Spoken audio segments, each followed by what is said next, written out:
Hello, friends. It is holiday party time. You don't have to get dressed up. Your family's not going to be here. And all you got to bring is your questions for one Eric Bischoff. Welcome to After 83 Weeks. Let me see all my friends. Woo! Hello, gentlemen. I've got George, Adam, and Steve here with me tonight. And of course, WWE Hall of Famer, #1 best-selling author of Grateful, and lone man out there on the ranch, Eric Bischoff. How are you doing, sir? I'm doing great. Your Christmas little gimmick and just you look like a little elf. So Let cute. me tell you, I am so bursting with holiday freaking cheer this year. I don't know what it is. I'm not always like this. I love that. Flip that. I am so bursting with freaking holiday cheer. I love that. I call shenanigans because we all know why. The real reason why Christy is so festive this time of year, and it's because of a day that starts with Christ and it ends with day, and it ain't Christmas Day. It's Christy's birthday, which is going to be tomorrow. So don't even act like as if your birthday's not tomorrow. All right, let's do it right now. Happy birthday to you. Happy birthday to you. Happy birthday, dear Christy. You guys suck. Happy birthday to you. I feel like we could all hear that we were out of. I feel like we could all hear we were out of sync with each other, and then kind of pewtered out that way. Yeah, absolutely. I was out by second verse. I loved it. Alex heard us and had to come. He was like, I know that song, right? Yeah, absolutely. Well, thank you, gentlemen. We also have a lot of our friends here in the chat wishing us a happy holidays and a Merry Christmas. And Beyond the Script is here. Nicholas and his wife Tanya are here as per usual. We got tons of our other friends in the chat. Josh, always good to see you. Hello, and thank you for joining us tonight. If you guys have questions for Eric, you can put them right there in the chat there in the live chat. I know you all are well versed in that now that Eric, you're doing the 83 weeks live, which is pretty freaking cool. Oh, wow. I can see them. I just clicked on them, and now I can see them. Hell yeah. Yeah, there they are. Yeah. I've been doing this with you guys for about 4 or 5 years now, and I just figured out how to see the chats. What is this comments button? I don't know what this comments button does. Yeah, absolutely. That old dog new trick thing is bullshit. Yeah. Well, you know what? You're all logged in now. Speaking of bursting of Christmas cheer, has anybody heard about or talked about WWE's latest release, but also by this time should be on her way to being a millionaire, Mandy Rose? Eric, what's your take? God, we're just jumping right into the shit. Yeah, man. Why not? We're not wasting any time. That is the Adam Woods way. My transitions suck. Actually, yeah, they do. At least he acknowledges it. But when you get right to the point, you don't miss the transition. So, look, let me tell you what I know. Beyond a shadow of a doubt, nothing. I know nothing beyond a shadow of a doubt. I only know what you guys know. What do we read? We read that she was let go because she had some kind of a OnlyFans, Fansly, private paywall thing. I don't think that's it, because she's not the only one that has one of those paid subscriptions. So everybody's saying, oh, she's just trying to make money or whatever. It's like, no, like it's not. I apologize if I offend anyone, but it's like I think her subscription site was a little bit more Skinamax, something that you'd see on Skinamax as opposed to something that you'd see on a Maxim magazine, I guess you can say. So George, you have to full disclosure then. You're speaking as a subscriber, someone who has been watching her content on Fan Time. Really? What do you got for Christmas? You had the screenshots. It wasn't. Wow. Somebody sent me this. So let's look. If you're gonna bring it up, you can't dance around the edges. Okay. So no. what's the deal? What? So what? So what? Even if she has one of those sites, does that put her in? And I'm asking because I don't know. I'm not challenging you, but I'm just trying to clarify the discussion. Is there anything that we know is in her contract that prevents her from being involved in a non-wrestling enterprise that features her likeness? Do we know that? There's two. One is her morals clause, which is incredibly vague, and you'd have to take it to court to figure out. I was going to say, it's professional wrestling for crying out loud. But that's the morals Yeah, but clause that's in there. But then also, Kevin Nash talked about this the last 2 weeks. All WWE contracts have, as he described it, 60 reasons that they could fire you, and the 60th reason is for any reason whatsoever. So that's the contract she entered into. Okay. So let's say for what, because we don't know, right? We don't know what her contract says. We're going by what Kevin says, and he's pretty knowledgeable or whatever. So let's just assume all of that is true. She's a pretty high profile talent.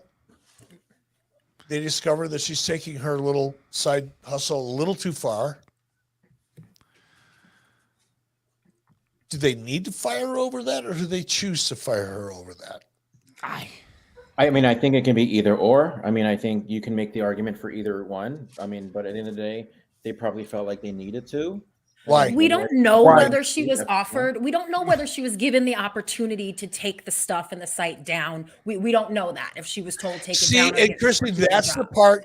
This type of discussion, which we're having here, and I'm glad we are, is a perfect illustration of the type of narrative that finds its way to publications and then becomes part of the narrative. But Christy, you just pointed out we don't know fuck all. We don't know anything. So all of the speculation I find interesting as to what motivates people to engage in it, but we don't know anything. We don't know anything about our contract. True. We don't know anything about what was going on behind the scenes. So unfortunately, we're left to like make shit up. And it's more fun making shit up than to talk about what we know. But I mean, for all we know, maybe she quit. Maybe she said, "All right, well, I'm not gonna give up the site." So, again, we don't know. So one thing that we do know, or at least came directly from her agent, said that she is on track to make $1 million by Christmas, that she has already made $500,000 in the week since she has been released on her fan time page. So I think that's something we can have a little fun with, because that came straight from the agent. So $500,000 in 7 days, and she's going to make $1 million. Can anyone, can we say maybe this isn't the best for her when we hear those kind of details? I don't know. I think the part of this that I sort of had a problem with was, who's the moral authority here, right? Matt Bloom, Shawn Michaels, the moral authority. Like, yes, keep writing NXT. You're doing a great job, but the moral authority, probably not. So where did Shawn Michaels get thrown into the conversation? Well, reportedly, Matt Bloom brought the content that she was putting out to Shawn Michaels on the day of their last taping, and he said, "Well, what did I tell you about Matt Bloom? First of all, let's go right to the source. What's Matt Bloom up to?" Don't get me started. Subscribing. Prince Albert. Hoping to see Tino on there. Moral authority? I don't know. And Eric, when you bring up the thing about the contract and we don't know what's in it, what we do know is that it is extremely vague, likely in accordance with morality and nakedness and all that sort of stuff. Yeah. If Mandy called you tomorrow, Eric, yes, and she said, "Eric, what should I do? Eric, what should I do? Should I try to go to AEW? Should I go hardcore?" Here's what I would say. I would say, Mandy, what the fuck are you talking about? Go to AEW. You're making more money 45 minutes a week than you could make in the next 2 years at AEW. Why would you do that? No, man, she's been to the mountaintop. If she's going to go the route of OnlyFans or Fansly or whatever thing I don't have an opinion of it. I think it's kind of great. If I know this is stepping into probably a conversation that we shouldn't, or I shouldn't, but I don't pass judgment. If women or men decide that they want to be involved in OnlyFans, then I don't care. As long as they're not hurting anybody and they're doing it on their own volition, what do I care? I don't see the conflict. Now, if it's hardcore porn or there's degrees of everything, but generally speaking, I don't get it. This has brought up some conversation about exploitation as well in, how much of her sexualized is WWE allowed to put out versus her. She had some photos on social media just in the weeks before this where she was completely nude, covering herself with 2 titles, So WWE what? titles. So Well, that's what I'm what? saying. So if that was okay, how is she supposed to know where the line is? Exactly. So what? How is she supposed to know that's okay, but what she wants to post on Fan Time is okay? You know what I mean? If anyone's going to say what's exploitative to her, it should be her. I kind of agree with you. I don't kind of agree with you, but I agree with you. There we go. That's what I'm talking about. Yeah. Wait, is that on her main picture? Is that her Yeah, main? that's her. Yeah, That's her banner Twitter. photo on Twitter. Twitter. All right, Yeah. take me back to that picture one more time. Whose belts are those? I can't tell. WWE's. Yeah. Okay, And- that's different. That's different. Now you're using their intellectual property promoting yourself on your own fan page. That I'd throw a flag on. So she posted those publicly a while ago, and they were okay with it. That's what I'm saying. Like, I if don't that's think she's naked in cool, those pictures, anyways. they were okay with it. Well, all right. But if WWE was okay with her posting those photos, then how is she supposed to know where the line is? How is she supposed to know that last week it wasn't going to be okay anymore? So let me just give you the other side of the coin. And we're all projecting here and we're all kind of guessing here. And it's all hypothetical. None of this means anything. But what if she asked for permission to post that picture? So, yeah, they were okay with it because she went through the proper protocol and asked. I see what you're saying. Mm-hmm. There's always that other side. There's always that other side. It's so easy to jump on the side of your emotional tendency. If you relate to an individual or you relate to a situation or whatever, it's always easy to gravitate towards that as that's the answer. But there's always another side of shit. Got to at least kind of think about that. There's my lesson. You can snatch the pebble from my hand, grasshopper. I dare you. There you go. If we're going by the reportedly, I think I've heard the Mattel portion of this story enough that I can't discount it. That it's not, she was on the edge of whatever their morality clause said, and then Mattel, who is probably a $2, $3, $5 million a year deal, said, "Hey, we don't like that," and then they asked her to take them down. But that's me speculating. I don't know. So they may have asked her to take it down, and she may have chosen to say no, because she was probably making as much money or more. You know what I mean? It's like, who knows? Who knows? Let's quit speculating. Yeah. Here's what we. Good for you, Mandy. By the way, Yeah. if I could make that kind of bread, having that kind of fun, I'd be doing it all day long. Yeah. And fun fact, what we do know is John I could have Jones. my own OnlyFans. I'd be the oldest OnlyFans. People are requesting it, and you might not be the oldest. Eric, I think if you and Lori did it together, I think that would be the real cha-ching. Because there are a lot of couples on there, but I don't know that there are couples of your life experience who still look so damn good. Wow, that could be. We could make $500,000 before Christmas. Well, we can't now because she's in Tampa and I'm here. Maybe that's it. I'm Yeah, not just doing start with your solo folks. vid. But here's one thing that we do know, that Mandy Rose, or the artist formerly known as Mandy Rose, and former light heavyweight champion John Jones have the same manager, and I think that's amazing. Oh, interesting. Yeah. She's going to be just fine. Yeah, absolutely. She's going to be just fine. Well, let's All get right, what to else do we got? Come on. let's get to some thoughts from our live chat. They're going totally off script. The Landlord Harassment Channel says it is obvious that Dungeon of Doom is the greatest faction of all time. We're taking a hard right here, people. Better than NWO, bigger than DX, even bigger than the Freebirds. What moment did you, Eric, realize that the Dungeon of Doom would lift WCW to new heights?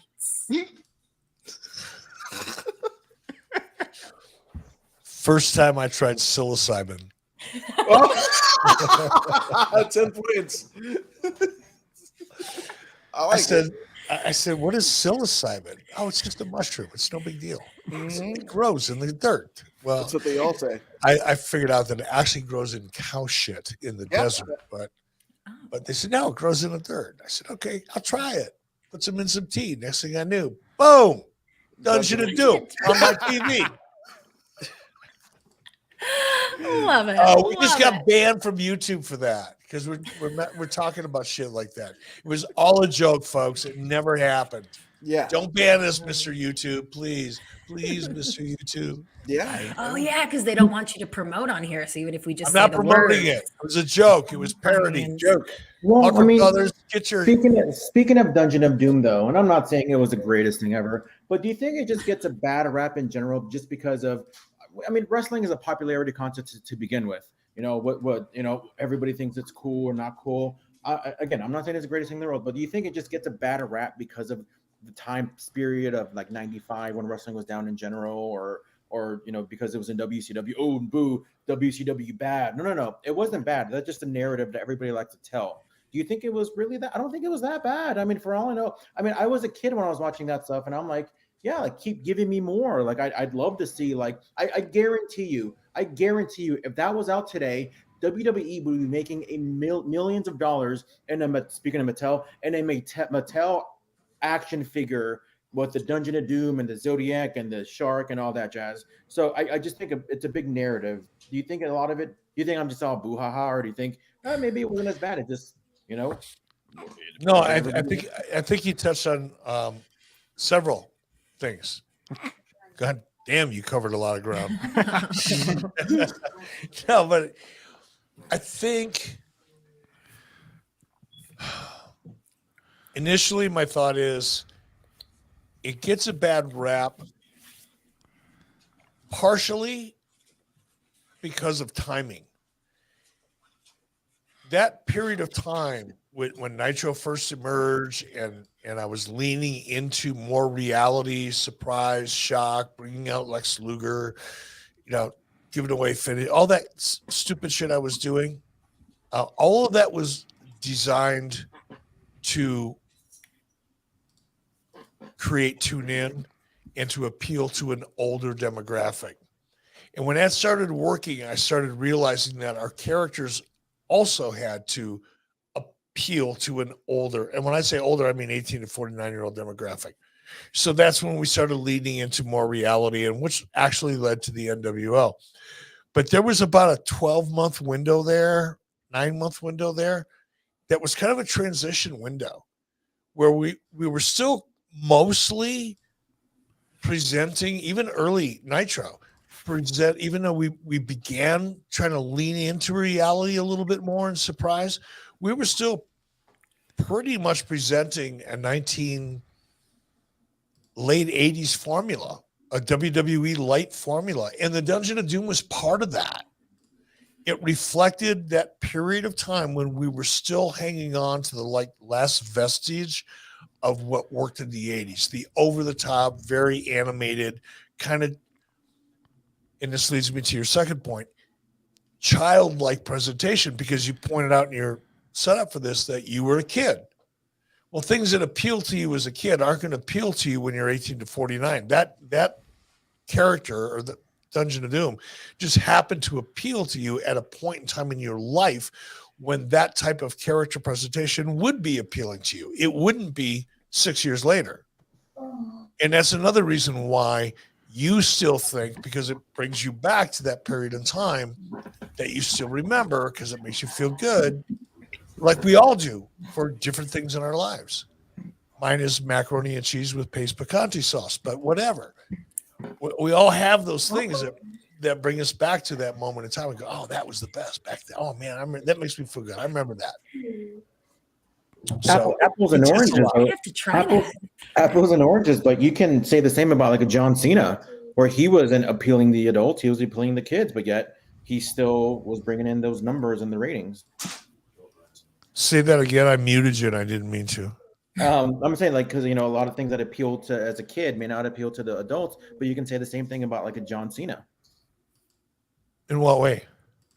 Like he was somebody that was definitely not appealing to the adults, but every time he comes out, it was all the kids screaming and all the women screaming. Yeah, but again, and again, this takes a different. You have to be willing at least to try to take a different point of view. That was also at a point in time when the WWE PG business model was first and foremost, and it was proving to be massively successful, which probably, arguably, not even arguably, I don't think you could argue that transition from that PG area with John Cena into a more robust male 18 to 49-year-old product, that was an important part, and it was a transition. But I think John Cena, here's my point, I think John Cena crossed over more than you're giving him credit for. I think that's fair. Out there. I think John Cena's like definitely a top 3 of all time. So, yeah, he's a fan. He's a fan. Stevie 100 says, "Look at the Firefly Funhouse, even in the modern era." I forgot when talking to Dungeon in my rant, because like you watch it now, and especially if you read it on paper, I'm sure a lot of people will be like, "Dude, this is a stupid idea," but it doesn't really matter. We've seen how many stupid ideas have we seen become so great, and how many great ideas did we come that didn't really execute well. And I don't see much of a difference. I just think a lot of it is just like, oh, Eric Bischoff did this. Like, no, like it has nothing to do with that. Like you're just trying to rewrite the history in your mind, not you guys obviously, but a lot of these Twitter geeks about like, oh well, yeah, if it was WCW, it must have been bad. I just think it gets a bad rep. I don't think it's as, my point is, I guess at the end of the day, my point is I don't think it's as bad as everybody says it was. I disagree, but whatever. I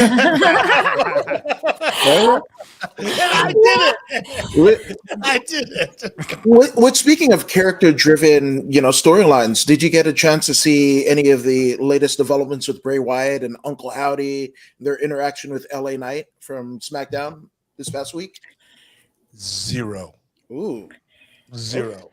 Are you watching anything wrestling-wise right now, Eric, or do you think you will in the next few days when you got some time off? Anything on your radar? Well, it's Thursday, so I won't have anything on my radar until next week. And I'm going to be in Tampa. Hopefully, I'll be in Tampa next week, so probably not for the next week or two. I mean, I'll try to keep up, on social media and clips and things I follow, but, I don't have any plans to sit down and cook a dinner and watch wrestling on TV. And neither do any of you, I hope. True. John Graham wants to go back to Kevin Sullivan. He says, what do you think, Eric, a better writer or a better wrestler, Kevin Sullivan? Much better writer. Kevin Sullivan was probably a really, really good performer early in his career. I only can judge what I know, and I didn't see Kevin in the ring early in his career. Mm-hmm. I was only familiar with the guy that worked behind the scenes, and the guy that worked behind the scenes was badass. I love working with Kevin. I miss Kevin. I want to go spend some time with Kevin, maybe in the spring, because he's lives on an island off the coast of Seattle or something. Too damn cold there right now, but yeah, I'm gonna go hang out with Kevin. Kevin's amazing. You guys may have heard me say this saying before. I didn't coin it, but I just stole it. You can slow a fast horse down, but you can't speed a slow horse up. And that's a true thing. If you have a horse that horse's DNA is to run hard and run fast because it just loves to run. You got to work really hard to slow that horse down. But it can be done. It takes patience and time, but it can be done. On the other hand, if you've got a horse that just didn't want to run, there is nothing you can do to make that horse run fast. And Kevin was a fast horse that you could slow down. He was a really brilliant guy. And if I'm ever in a room with people creatively again, I want to be in a room with a bunch of people who like to run real fast, and you have to work real hard to get them to slow down, because that's manageable. That's fun. Mm-hmm. Josh Henney actually has a really good point, and I hadn't thought of it till just now. I just realized this show was the founder of the ad-free show's live studio audience. just like breaking new ground in WCW, Eric is the one involved. So before we went live, before we did the live tapings on ad-free shows, we did this show. And now we do the live tapings. So we're the precursor, we're the training ground, and it's all thanks to you, Eric. Yes. It's thanks to you guys. I wouldn't be here if it wasn't for you guys. I'm only here because I like to talk to you guys whenever I can. If you guys said I don't want to do that anymore, we'd be done. Be over. Would we ever? You could enjoy your beers in peace tonight. No, I'd be sitting in front of my. I don't even have my DirecTV. My DirecTV went out because of the storm. Oh man! Oh, wow. So now all I have is Sling. Ooh. I watched like a 12-part documentary last night on what a piece of shit Hugh Hefner is on A&E. Oh, man. Oh, okay. Oh, that's intense. Yeah. Did you see that? That's horrible. I haven't seen Oh, that. Do you need me to get you some links? What shows are you behind on? No, I've seen it all. Oh, okay.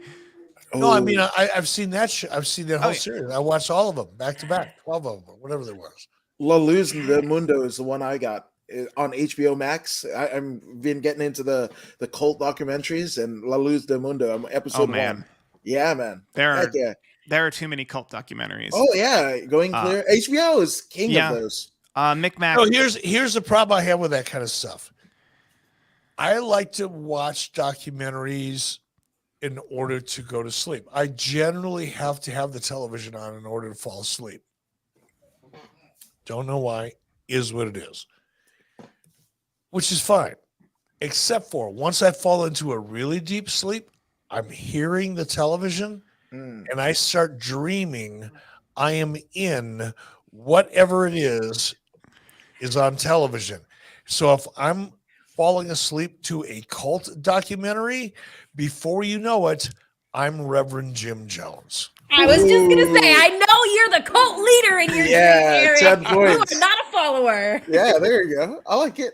Right on. While we're on some TV talk, the Landlord Harassment Channel wants to know, what is your reaction to Kevin Costner leaving Yellowstone? Oh, this is the first I've heard of it.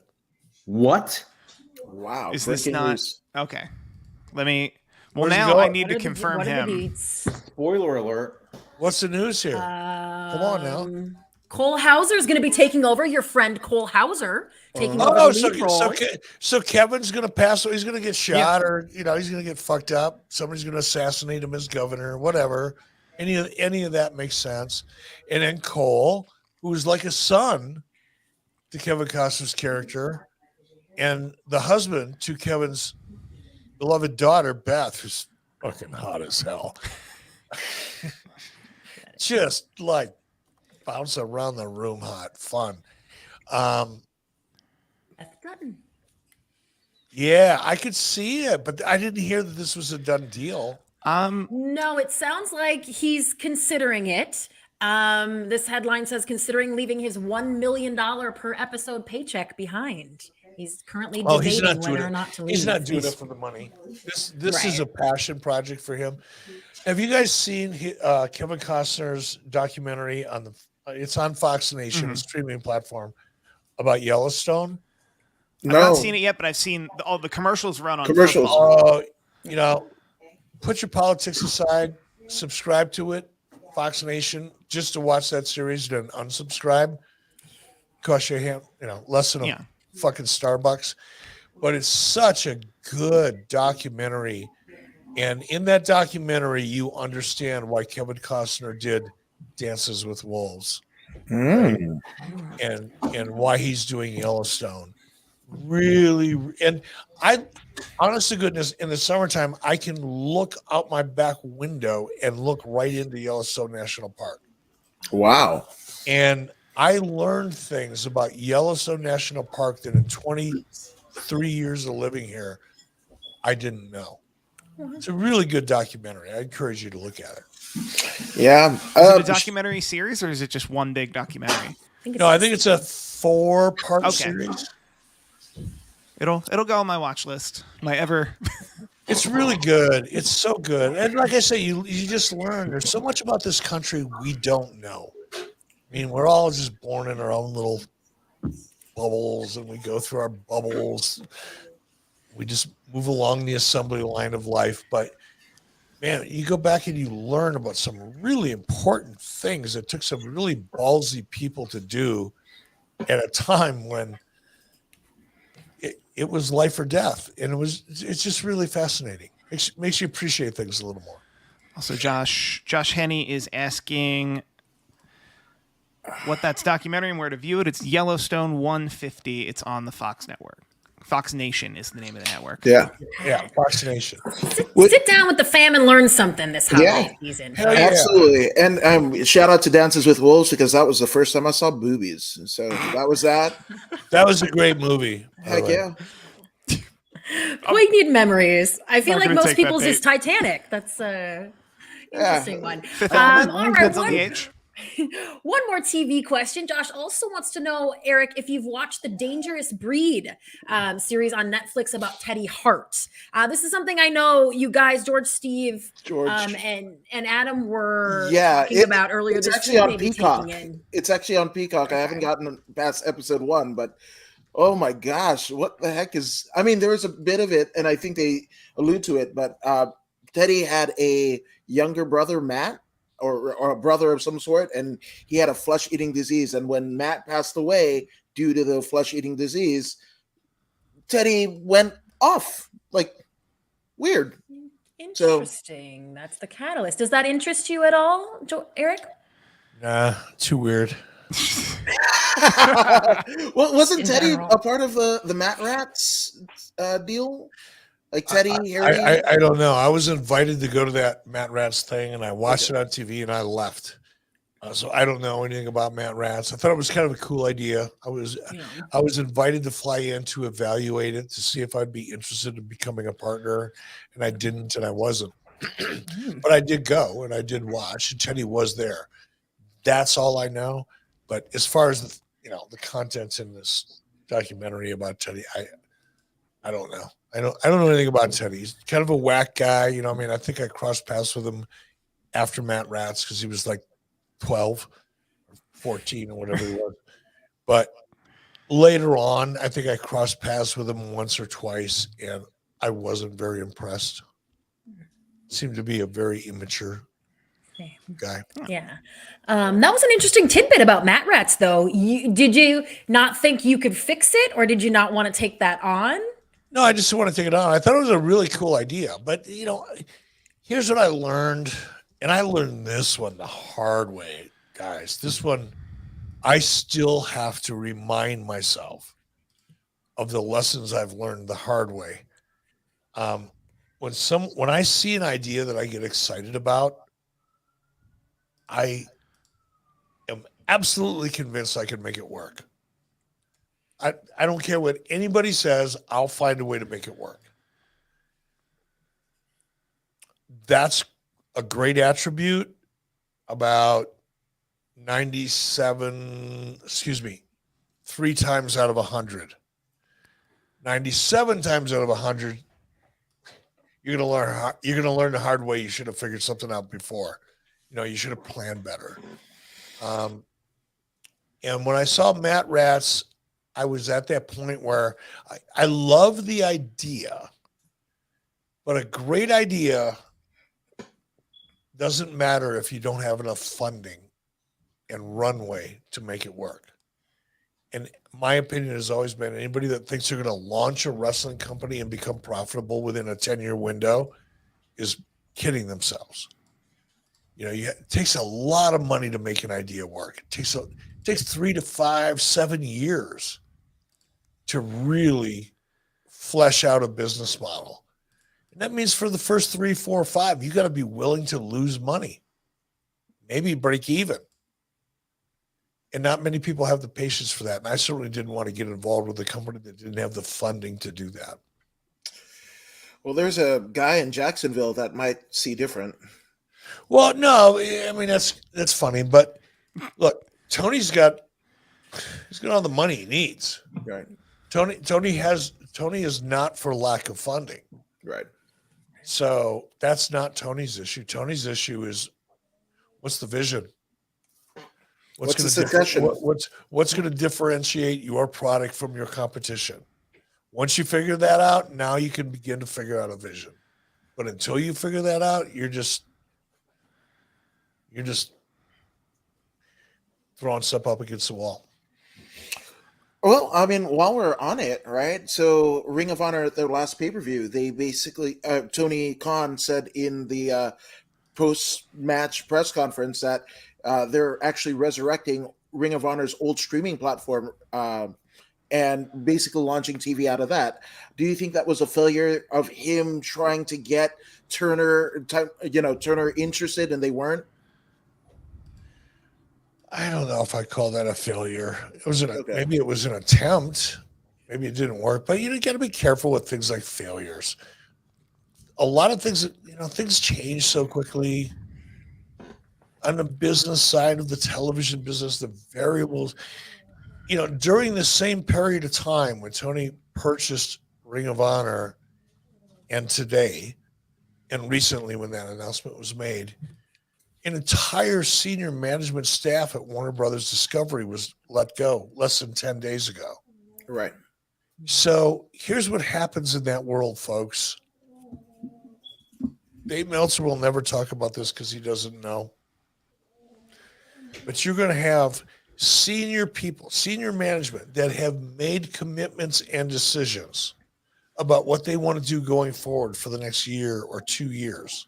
Because that's how corporate shit works. You plan out for a year, 2 years, 3 years, and that plan is approved, and you progress along that plan, and then you're measured against that plan. That's basically how corporate life works. But if you're a senior management person and you've been part of creating this 12-month, 24-month plan, and you've been fired, and someone else is coming in to take your job, do you think they want to do the same things you wanted to do? That got you fired? Absolutely not. So that's why when you hear about all these management changes at the top, it's like, yeah, how does that affect wrestling? It affects everything. Yeah. Because the more you bring in senior management people to replace people that made decisions prior to them showing up, the more likely those things are all going to go away. Okay, so to parlay on that, so let's just say for whatever reason, right, the contract negotiations with, AEW and the Warner executives, they go go down in flames, right? Could this be a precursor to AEW's main channel existing on a streaming only platform? Who knows? First of all, I'll tell you, if I was a betting man, I don't like to bet, actually.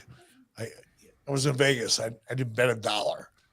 I ate $600 worth of food in 48 hours, but I didn't bet $1. I love Sushi? I had sushi. I had Indian food. Steakhouse? You go to steakhouse? Did you go to Salt Day? Yep. I did one buffet. I love buffets. At the Wynn. That place, I've never been in the Wynn before. That place is fucking crazy. Holy smokes. Anyway, what was the question? The question was, do you see AEW transitioning to I guess it's called straight to consumer model if anything goes wrong with the HBO Max deal? And I think there might be a breadcrumb here in this press release where it says the Honor Club will also be available on the brand new Ring of Honor app that we're beta testing. So they're investing in the technology to specifically have their own version of Netflix, and they're just using Ring of Honor to do it. Oh, good luck with that. I know. Yeah. But if you get it right, you get to cut out the middleman. And if you get it wrong, you're still a viable product for the middleman. Good luck. That's, yeah. Yeah, you have to attract people with Ring of Honor content first, which I'm guessing will be Well, a bit of a That's task. the biggest issue. Ring of Honor couldn't make any money for Sinclair. Right. Which is why Sinclair got rid of it. The YouTube revenue from Ring of Honor was negligible. It was shockingly low. It has no value because it created no revenue. It created no revenue because it didn't resonate with a significant enough part of the audience to be a viable business model. For crying out loud. That's why Sinclair sold it. And Tony's going to buy it and then revert back to the model that didn't work in the first place. Yeah. Is that what we're He's saying? got high hopes. I was about to refute it, and now I'm looking at their YouTube revenue, and you're right. I know I'm fucking right. I'm always right. That's why you guys talk to me. That's why we go to you. Facts. All the time. You do your research. You can do your fucking Google search. And I'm still going to be right. I thought they were exploiting their lottery more. I thought they were exploiting their library better than they are. It's a good thing you would call me before you would buy them. Sure. Yeah. There we go. Here's a comment from one of our live chatters. Jared said, Merry Christmas, Mr. Bischoff. Hope you return to Melbourne, Australia sooner than later. I would love to buy you a cold beverage. All the best to you, sir. What are your travel plans for 2023, Eric? What's on the calendar? Wow, I've got something to do in Denver for a documentary. I've got something to do for WWE in January. Did I say November? No, January. You said Denver. Yeah. Denver. No, I'll be in Denver. I'm going to. We've got an 83 weeks live show in Atlanta on January 15th, I believe, 14th or 15th. It's in association with the Impact Wrestling event. It's going to be great. We're going to be there. Center Stage. I'm going back to Center Stage. I can't wait. I honestly cannot wait. It's going to be a really cool homecoming for me. And then we're going to do an 83 weeks live show from there. So yeah, now we got a graphic. Very freaking cool. Thank you, Steve. Appreciate that very much. And you can see right there how you get your tickets. It's going to be a blast. That's all I got. I'm going to be in Melbourne, Florida on February 11th, I believe. And that's so far all I got for the rest of the year. For the first part of the year. Well, we can say that there's going to be a StarCast in Australia. We just don't know the date. No, there is. I'm sorry. I drifted off into where I'm going to be in February. Yeah, we are going to come to well, it's presumed we're going to be in Australia probably towards the end of 2023. And obviously we come to Melbourne. Oh, Mick Mac will be there. Yeah. And Speaking of, let's throw one in from Mick Mac. What do you call a broke Santa? Saint Nicholas. Yeah, but look at that picture he has of his avatar. I mean, it's like me. Man, what a fucking horrible picture of me that is. You're like very blonde in this too, unless it's just a filter. No, it's just a light, or maybe it's Mick Mac because he's kind of weird that way. But no, it's just my hair being silver. But look, I was just such a sour look on my face. It's disgusting. Speaking of Australians, we got $10 from Jared, who just asked us that previous question. Great, that's like $2 American money. No, it's the opposite. It's more than that. Ooh. Yeah. I know you were just talking about 2023, but for 2022, is there anything that you were grateful for? Speaking of grateful, I think you need to be a little bit more grateful for Jared's donation. Yes. That was a very nice donation. And you just basically shit all over it, which jobbed it out. 100%. I want to jobbed it out. Jared, and I take exception to that. So, Jared, thank you very, very much. I want to thank Jared A. For his kind donation. He has a question. Thank you so much for everything. He does have a question. Where were we? What are you grateful for? What are you grateful for in 2020? What am I grateful for? First of all, honestly, not to shift gears at you guys too much, but I'm grateful for my faith. Grateful to God, because none of this would happen otherwise, and I wouldn't be doing this. So, first and foremost, I wouldn't have my family. I wouldn't have the relationship with my wife. My life wouldn't be what my life is without God. So, bing, first. Health, same thing, thanks God. Beyond that, I'm grateful for my dog. I'm grateful for the quality of life that I have. I'm grateful that I really don't want anything else. And that's a really weird thing to say, but I'm so content with what I do have and grateful for what I do have. that for the first time, and it's not like new. This has been like the last 5 or 10 years, but like I don't want anything. If I won the lottery tomorrow, I don't think I would go out and buy anything. I might do some shit, you know. I might like fly my family to Scotland for a vacation and things like that, but things, physical things, tangible things, I absolutely have no passion for. I'm grateful for them. I don't want to sound like a pig. I have a beautiful home and I know that. I live in a beautiful area and I know that. But I don't need anything else. I'm good. And I'm grateful for that. You'd also be Here's- grateful if people go to bischoffbook.com and get that hardcover of that paperback. I had that queued up because I know that's what George was trying to cue you into, but it got deeper. There Oh no, I totally forgot about his book. Oh, well, then I'm kidding. here I am under the I was bus. gonna say, Wow. Ouch. it's a good read, folks. Get Yeah. up in there. I was had gonna say fun. something, I had but fun forgot. doing that book. I had fun. I was, digging into your own head is kind of cool. I don't do it unless somebody forces me into it. No, I don't even like to be in my own head. Fuck. You think Meltzer hates it?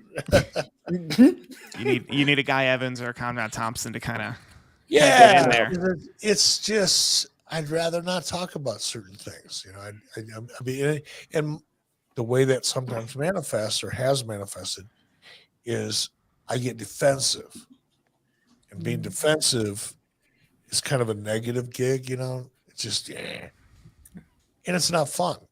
And I've learned with Conrad and my wife to look at those situations and have fun with them and look at the bright side. Really, just look at the bright side. It's like, here's a perfect example.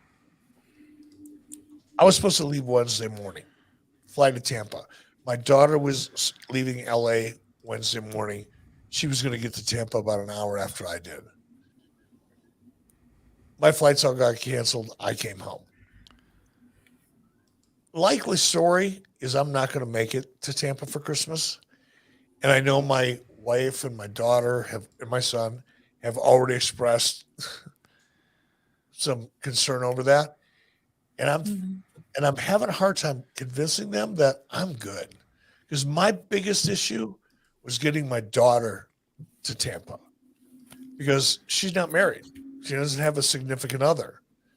I've got my wife 365 days a year. My son Garrett has his wife and now his son 365 days a year. My daughter's, she's flying solo in LA. And my biggest fear was my daughter's going to spend Christmas alone. Well, she's not. She's going to be with my son and my wife and my son's wife and her nephew. And if that's all I get out of this, I'm good. And me and Nikki will have a blast. And I'm grateful to be able to get to that point. Nikki's going to have a riot. She's going to, oh my God, I love it. I love it when she leaves. I want to live alone with him. He's so fucking needy. Does Nikki take the trek with you out to the studio there, or is she in the house? Yeah, no, she's right here. She's laying down because I fed her. So she's like a fat pig. She's laying by the front door. We love that. She's Hi, going to be. Nikki. She's doing what I'm going to be doing in about 90 minutes. There you go. With a few less beers. All right, we're going to jump back into some more of our questions here from the live chat. Landlord Harassment Channel said the NWL borrowed heavy from the Freebirds. Eric, do you agree?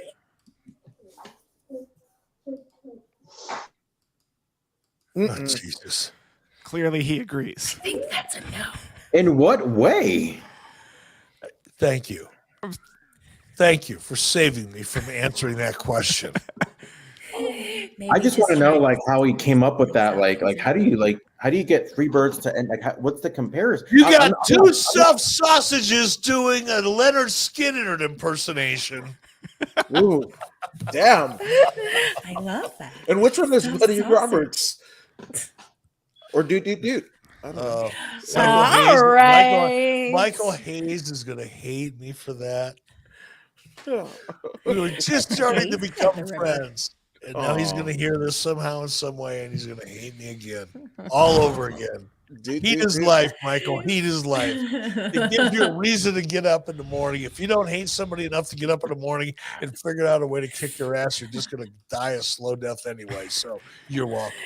So He'll heat get his back life. at you somehow. Mick Mac out here trying to get some heat, changing his Oh, boy. profile photo I don't even know what to that a is. Magnum PI at Christmas. Eric Bischoff looks like. So Eric, wow. I think you should get some of those shades, EB. I could All have had right, a whole different career with that look.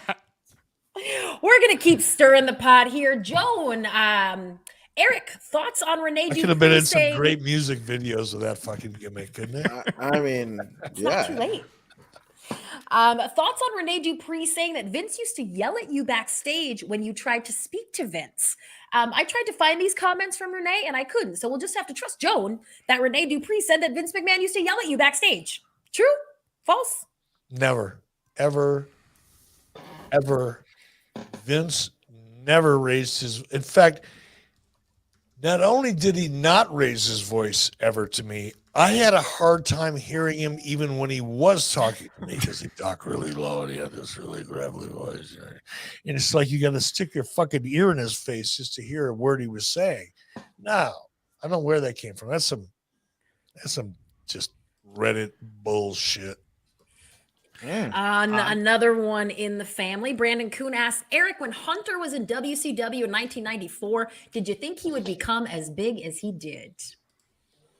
Yeah, I knew it. I knew exactly what was going to happen. That's why you worked so hard to hold on to him, right? I said, you know what? Here's this guy. You know, I know we're bringing him in here as like this flaky lordship, gimmicky character, and he's not very good. But someday he's going to go on to control WWE. So here's what we're going to do. I'm going to fire him. So he can go do that. People make me laugh. I love this answer. I You're love it. welcome, Hunter.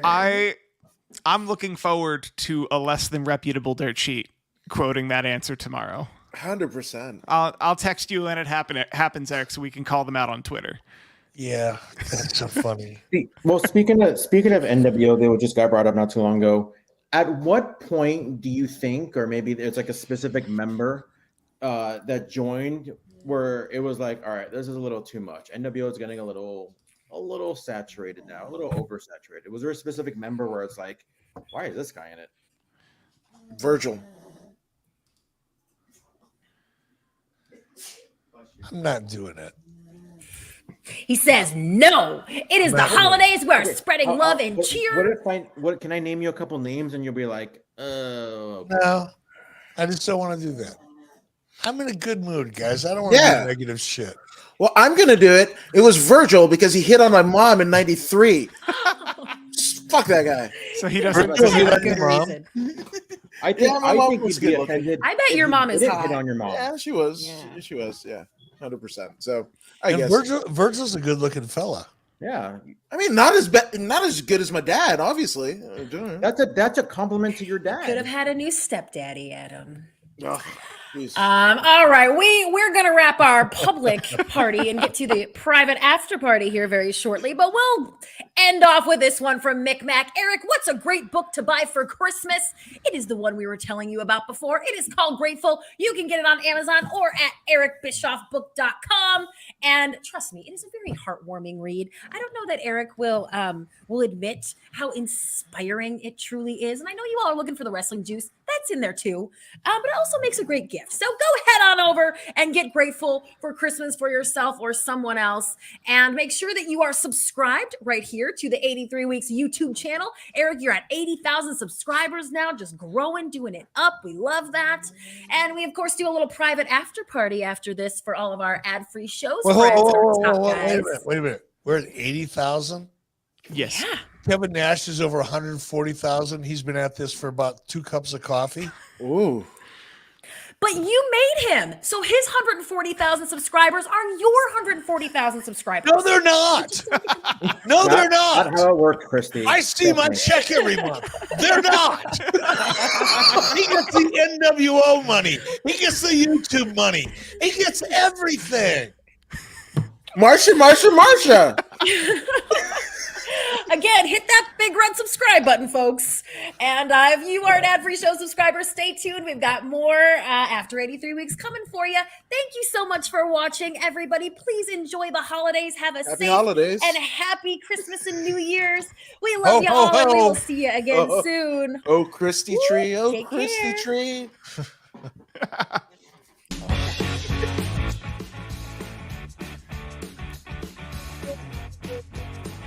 NWO and Freebirds. What- I really tried in my head to get any correlation. He's good people, but Yeah. I think he was having a little bit of fun, though. See, I thought this whole time it was OLSEN. No, you didn't. No, I honestly, I have you guys out on my phone, and then like, I think you saw it, and you're like, wait, I'm not spelled like the Olsen twins, but like, I never changed it. So in my phone, you're still OLSEN. you gotta change it in your phone. That's so much money. No, because I don't know which one's the wrong way to say it. Which one's the wrong way to say it.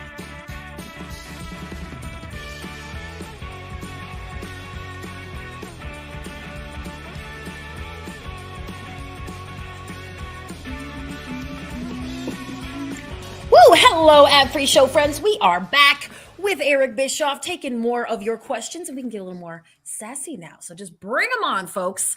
Eric, I wanted to ask you, you talked all about the power plants this week on 83 Weeks. Did you yourself ever do any training there for any of your matches, or even just go there and get in the ring for fun? Or was that a place that you hung out at all?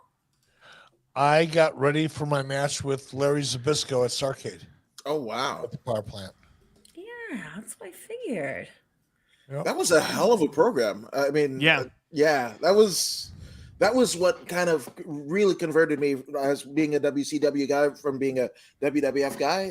That feud and how fired up you basically made Zbyszko. Like that was crazy. Well, and that was, a lot of that was Zbyszko. Larry did a great job in that role. Really, really great job. For me, it was easy because it was timing. That was kind of an easy character to play. The guy that turned on his own company. Been a couple of those people in history, right? So it's an easy story to tell. So it was fun. But yeah, no, I worked out at the power plant for, about 10 days, Oh, wow. 2 weeks, maybe. Oh, wow. Oh, I can only imagine that the other guys training there at that time were like on their best behavior and like everybody's freaking out, right? The boss is here.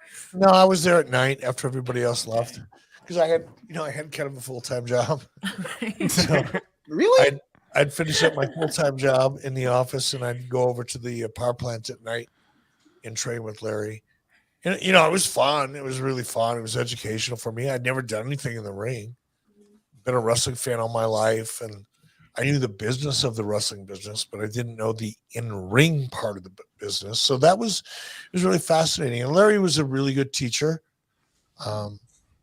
The only negative was I actually fractured my kneecap while I was working out for that match. So it ultimately limited some of the things that we could do. But that was it, man. The rest of it was all fun. And I love it. Might have to fire that back up on the Peacock. That was some fun times as a wrestling fan. But speaking of wrestling, what would you say for 2022? There's been a lot of things that have happened in the wrestling space, but do you have kind of like a that happened in 2022?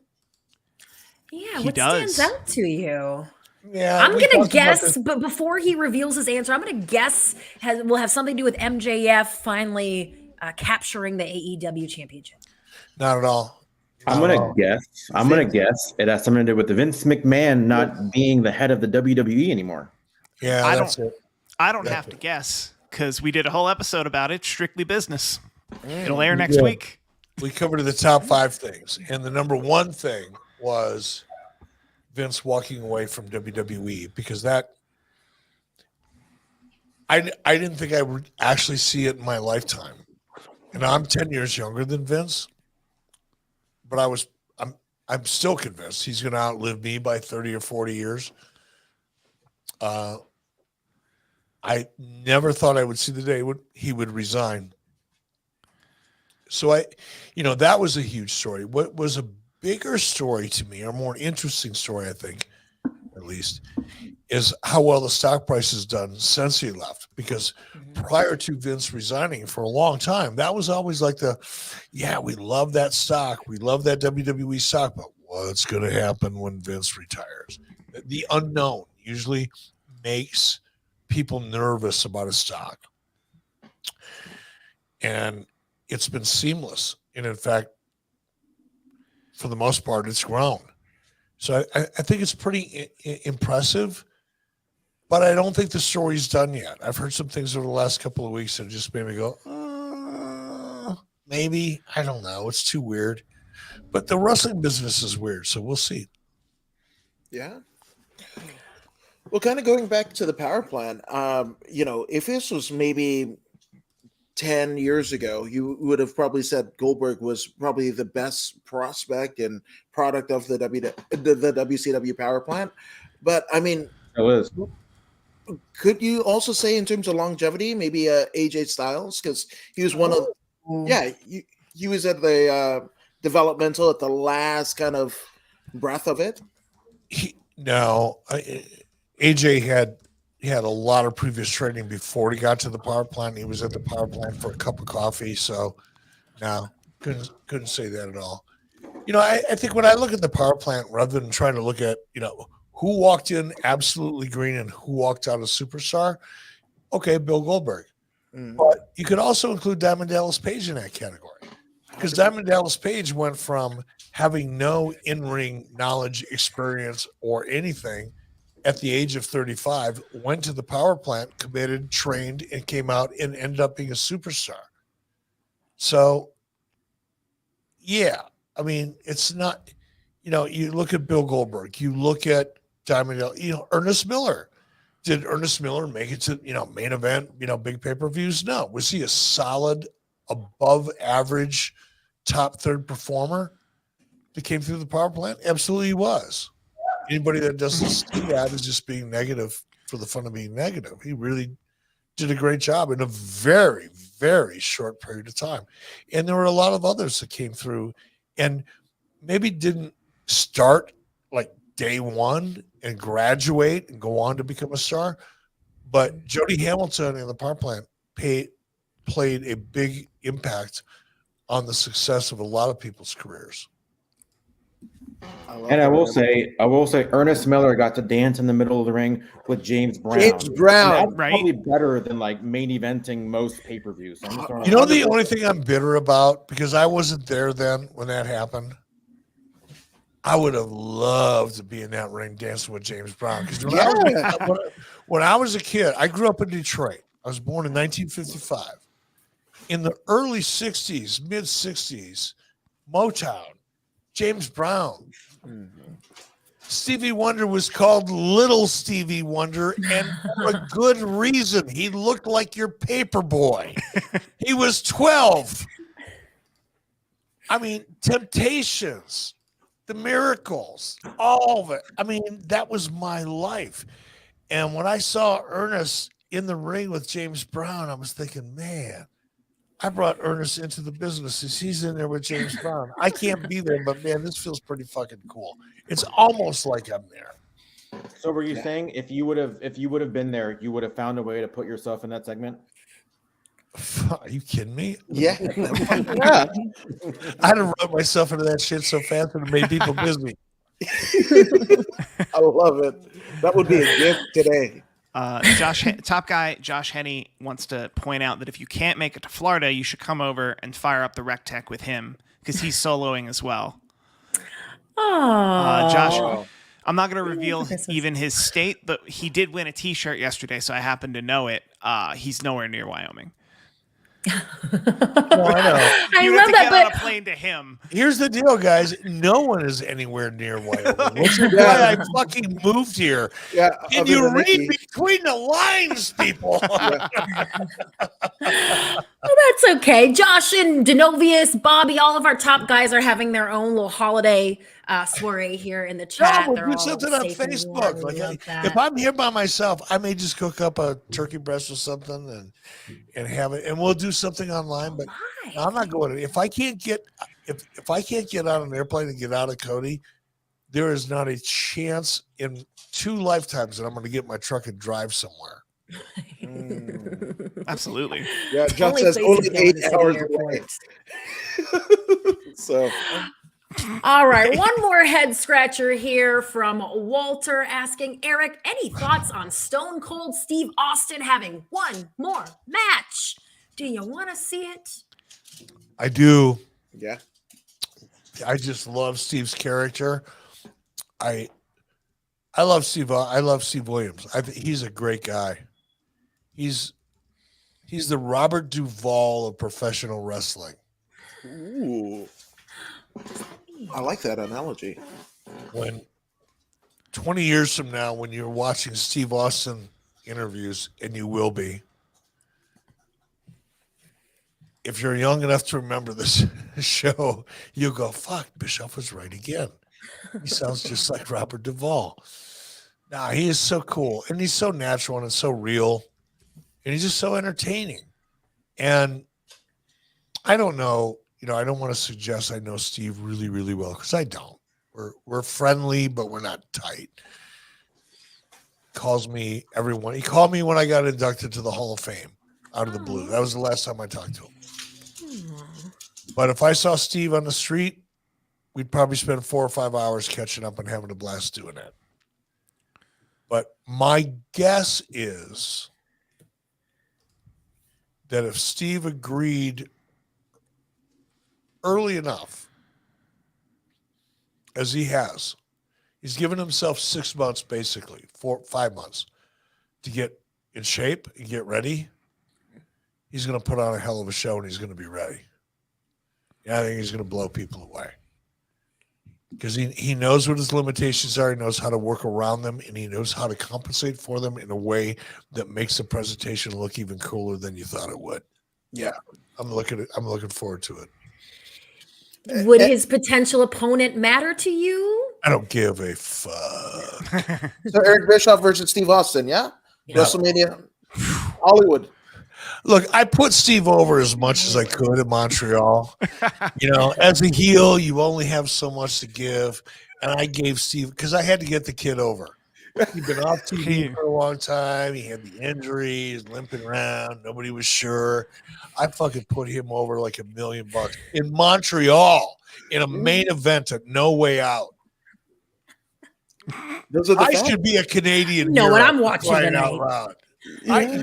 Bret Hart, I should be a Canadian hero. I put Steve Austin over in Montreal to try to fix the damage that you did when you left Montreal. Woo! I love And to that. fix the territory, damn it, Brett. Damn. Out of here. I'm a Brett fan, but that was great. 100%. Yeah. Oh, All I'm right. digging headlines here. I'm digging for headlines. I like Let's it. do it. I like it. I have a feeling the plan is not currently Eric Bischoff versus Steve Austin, and I would love for this show to change that. So we can clip this. Just clip this. Yes. It's so not going to happen.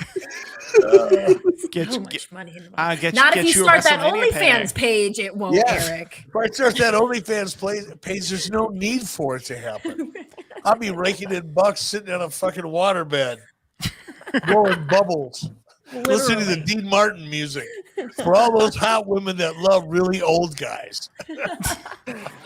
Denovius Mac Oh, we know you're out there. has a fun question, which is, do you know that Tatanka has a huge amount of respect for you? Denovius found that out at Top Guy Weekend. Wow. Oh, that's nice. We have, Tantaka?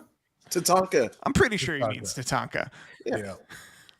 we've crossed paths a number of times, and we always visit. And always have a great conversation, and I think we have a friendly, professional level of respect between both of us. He's a good guy. It's always, and I watch the way he treats fans, at signings and conventions, and he's a great representative of the industry. And I've never really worked with him, but equal amount of respect. He's a good man. Hell yeah. One of my childhood favorites. I love that. Well, that is a great note, along with this one from Josh, who says his mom will buy your OnlyFans.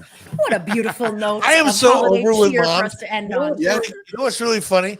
It's like 15 or 20 years ago, I'd have people come up to go, my mom really thinks you're kind of hot. Now I get, my grandma kind of thinks you're hot. Well, when it gets to the girlfriend, Grandmas. I didn't want to bring it up, but my grandma's actually a fan of yours. Yeah. as with my mom. Yeah. My mom I love it. My mom could not give a fuck about wrestling, and it, like even the fact that like I'm in the business now. Yeah, that's nice. My grandma, that Eric Bischoff. Same with my mom. If you need me to give your grandma a call, spice up her life, you let me know. I love That'll be that. my new deal. Yeah. I'm gonna have my own cameo thing for like older elderly women where I do cameos and talk dirty to them. I mean, yeah. I could make a fortune at that. Oh yes. If we never see you or hear from you again, Eric, we'll know how you're You'll raking know in the why. dough. Yeah, exactly. The private I love island. you guys. You secured the Oh, bag. thank you Sorry so for all much, this. Eric. Cheers. Enjoy your holidays, Merry whether Christmas, you're dude. there by yourself or whether you make it to Florida, which we hope you do. Yeah, absolutely. Tampa. But we just have such fun sitting down with you every week this year. We got so much love for you, and we are just so grateful. We are grateful for you. You guys are the best. I've said this to you so many times, and I want you to know I really mean it. I have fun doing this.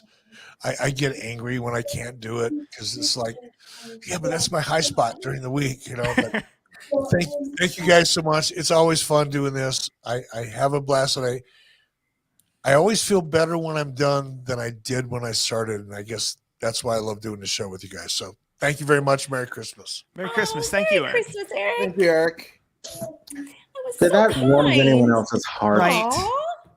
Well, and just for the record, I also feel that way when we are done here, and attribute that to Eric and all of our live fans tuning in, and also the fact that I get to see 3 of my favorite friends once a week. So, wow, we definitely brought the holiday cheer on this here episode. I think that was my goal. So we have done it. We want to thank you guys so much. I know you all are hanging out talking about how freaking cold it is where you are at. I feel for you.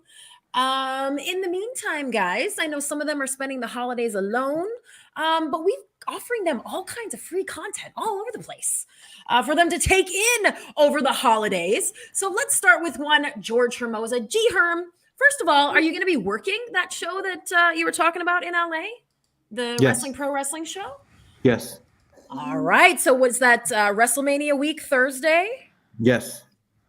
Are you going to You're be doing there? a great job of promoting it right now. Well, I mean, I don't really know how much details yet, but I only know. No, I just asked like a week ago, because the original plan was they wanted to do a show on New Year's Eve, but the venue was like, I don't want to do it. But then I was like, oh, so it looks like we're looking at the Thursday before WrestleMania, and that's all I really know. I mean, I'm sure it's still going to be in Burbank, California, but obviously once I get more details, I'll let you guys know. But are you going to be there?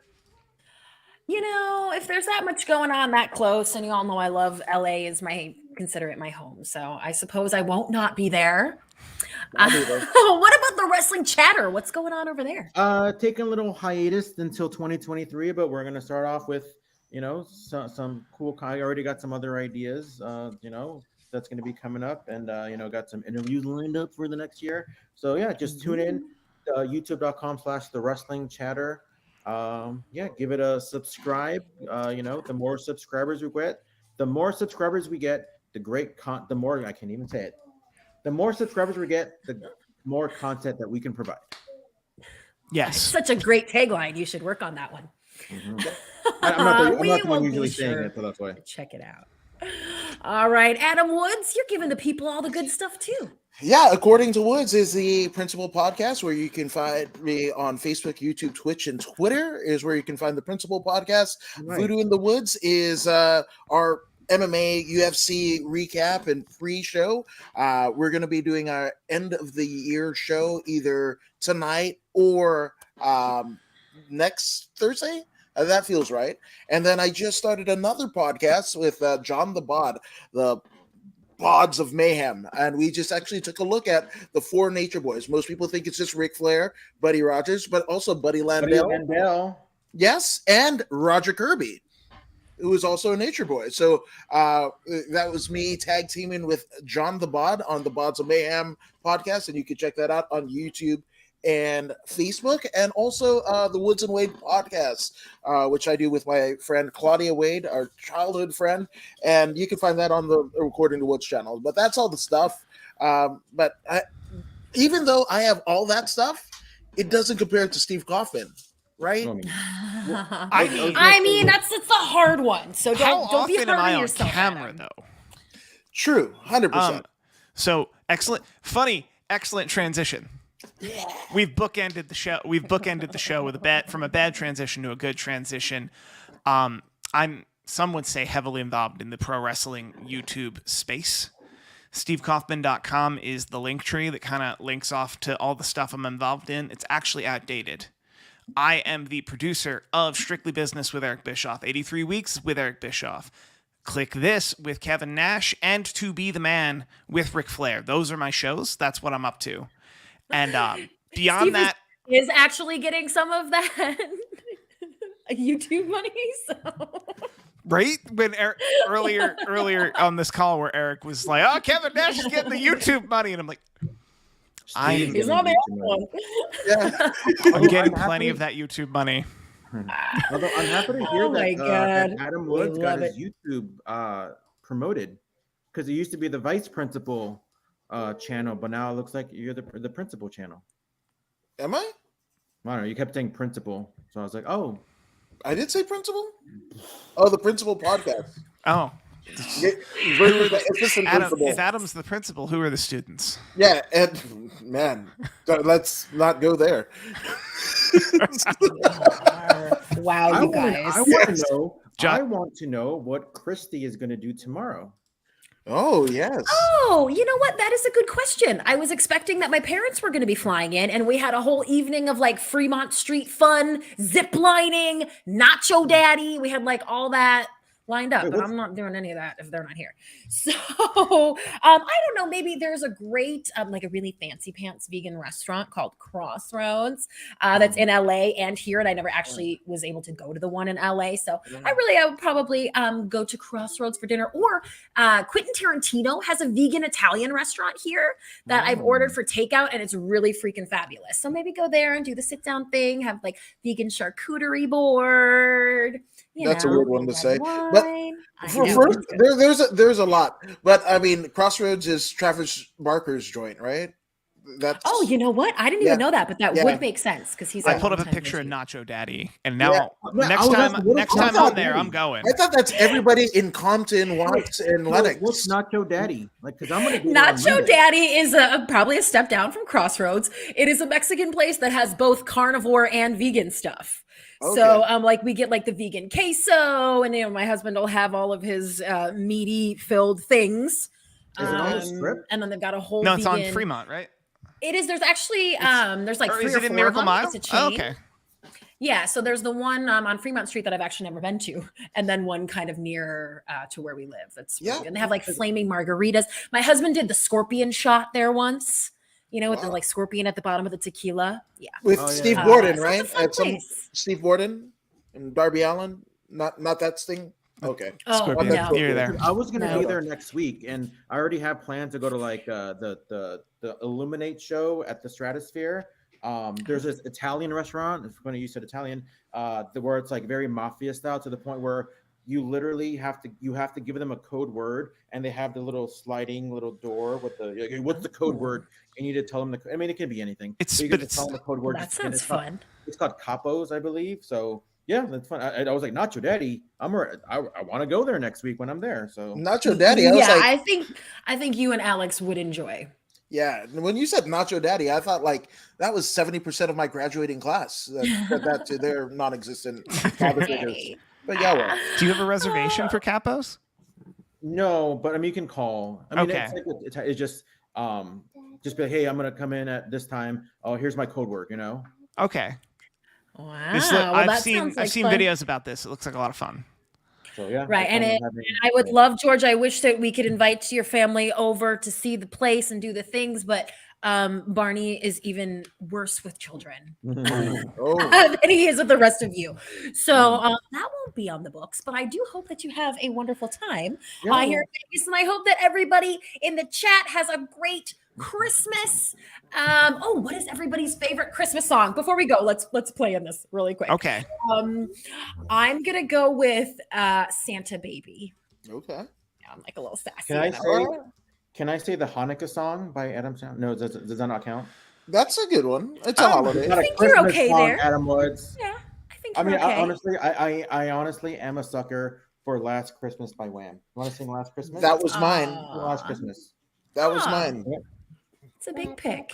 The one I can't stand is the How it goes?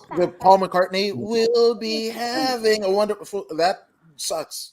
Anybody who plays that, oh god. He's Yeah, not I into don't it. mind Paul Paul McCartney's McCartney. version. I've yet to hear a good cover. No, Paul McCartney's. I mean, there's some instruments that I don't know, and that as a music kind of guy, that pisses me off. We got But a new yeah. Santa in town. I know.